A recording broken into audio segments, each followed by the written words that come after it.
هممون آدمای دروغگو رو دیدیم. بعضیا خیلی ناشیانه دروغ میگن، بعضیا هم خیلی حرفه‌ای. اما نکته اینه، دروغ هیچ وقت کامل پنهون نمیمونه. امروز میخوام براتون از 5 عادت بگم که معمولا آدمای دروغگو دارن. اگه اینا رو بشناسید خیلی راحت‌تر میتونید تشخیص بدید کی راست میگه، کی دروغ میگه. پس تا آخر ویدیو همراه باش، لایک و کامنت یادت نره و حتما ما رو سابسکرایب کن.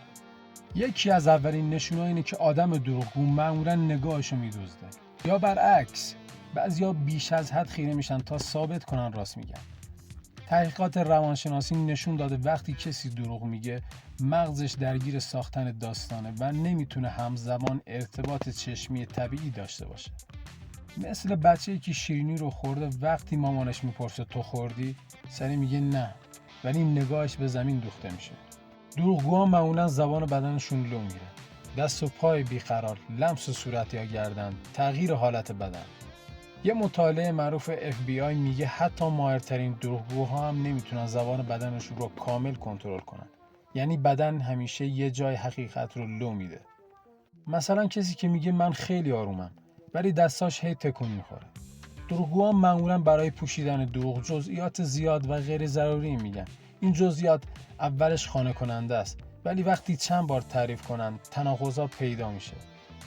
یه روانشناس به اسم پاول اکمن که متخصص تشخیص دروغ میگه هرچی داستان پیچیده تر باشه احتمال لو رفتن بیشتره.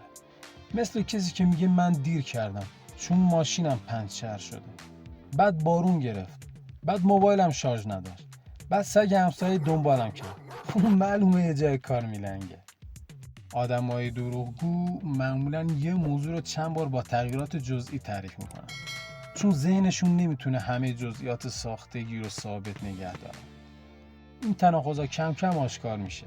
مثلا یه نفر میگه دیروز خونه بودم، ولی بعدش میگه نه بیرون بودم با دوستم.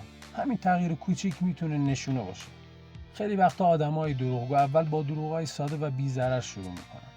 مثلا میگن حالم خوبه در حالی که نیست، یا اون کارو نکردم در حالی که خیلی کوچیک بوده.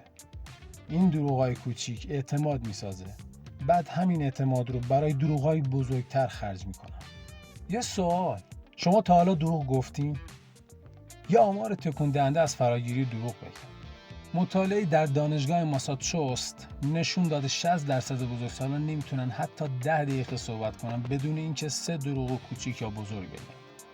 پژوهش دیگری هم میگه که تا سن 4 سالگی 90% کودکان مفهوم فریب و دروغ رو آموخته‌اند. مهارتی که متاسفانه با گذر زمان رشد بیشتری پیدا میکنه. دروغ مثل گلوله برفیه. کوچیک شروع میشه ولی وقتی قیل بخوره بزرگ خطرناک میشه.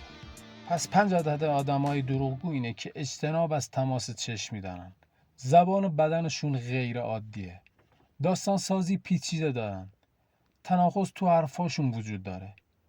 و آخری دروغای کوچیک میکنن که دروغای بزرگ رو بپوشونن.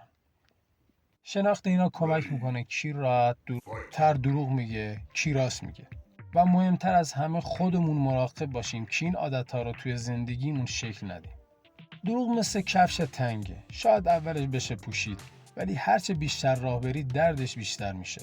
و همه میفهمن. پس بهتره دردش رو تحمل نکنیم. لایک و کامنت یادت نره و حتما ما رو سابسکرایب کن. راستشو بگو دروغگو.